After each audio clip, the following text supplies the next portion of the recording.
हांव booth president शोलीम कॉन्स्टिट्युन्सीचो booth president 35.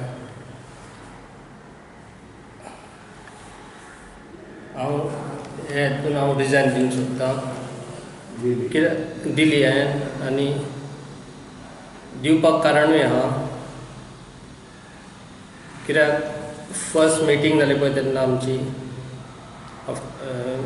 हाजी इलेक्शनाची आमचे शोली constituency पयली मिटींग जाली ती दत्तात्रेयाची टेंपलाची वालवाडो. तेन्ना म्हाका तांच्यांनी मिटिंगेक कांय सांगूंक ना, कॉन्फिडन्स घेवंक ना म्हाका.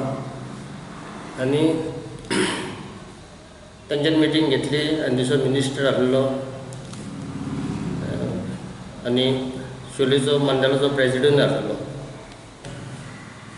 आनी थिसर एनावन्स केलें next president booth president Diptesh Dilip Gawade म्हणून. तेन्ना म्हाका खूब आयकून लोकांनी म्हाका फोन केलो आनी म्हाका सांगलें न्यू प्रेसिडेंट जालो म्हणून. खूब जाणां म्हाका फोन करून विचारले. हांवें सांगलें म्हाका कांय खबर ना आनी मिटिंगेची म्हाका खबर ना म्हणून. कितलीं वर्सां काम केलें तुवें बीजेपी मंडळ? हांवें 2 वर्सां काम केलें बीजेपीच्या अंडर. आनी पयलीं आमी आमचोच ग्रूप काम करतालो.